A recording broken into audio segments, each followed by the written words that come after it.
I've been really grateful with what we've been able to do during the pandemic. We had some online events, we started a podcast, all of that's been great, but none of it can compare to doing live in-person events and having people get together to be excited about science. So I can't wait. I really can't wait.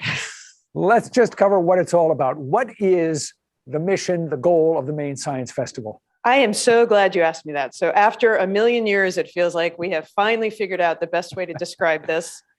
It is like an art festival or a music festival, but it's about science.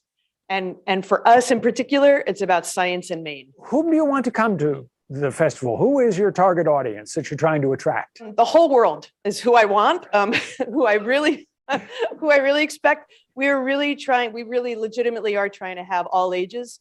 So we do that by having events for all ages. So there's some events that we have like hands-on activities. You'll see a 4-year-old and a 60-year-old doing the same thing. We do trivia night, and that's going to be for people who really like kind of getting out and about and having a fun night. And then there's the more serious talks and forums, and those I expect to be high schoolers and up for the most part.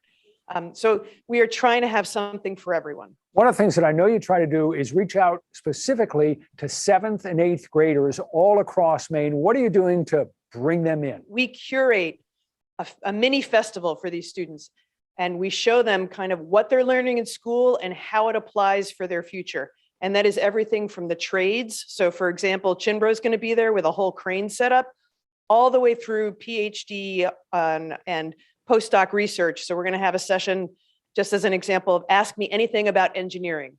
So we're going to have engineers there who are going to answer questions about what they do. So it's just to show them that what they're learning at school actually applies later on. You've got in all more than 70 activities and events, so way more than you and I have time to cover, but just hit a couple of the highlights for me, a couple of your favorites. I finally admitted a couple of years ago that my favorite is 5-Minute Genius. We do that every year.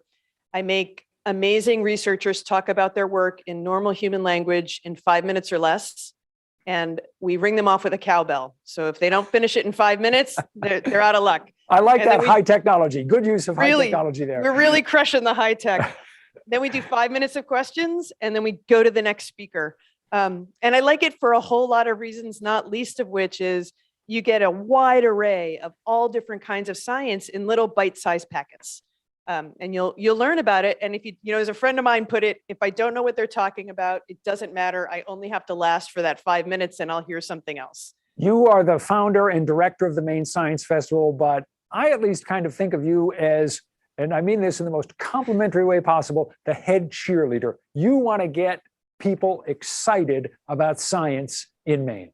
I will take that. That will be the only time I will take the mantle of cheerleader happily. I'm totally good with that. And I say that because I have absolutely no grace. So physical grace, I can't do the cheerleading, but I appreciate that. And I think there's no shortage of inspiration and just really cool stuff that happens here. And the more people that know about it, the better off we all are.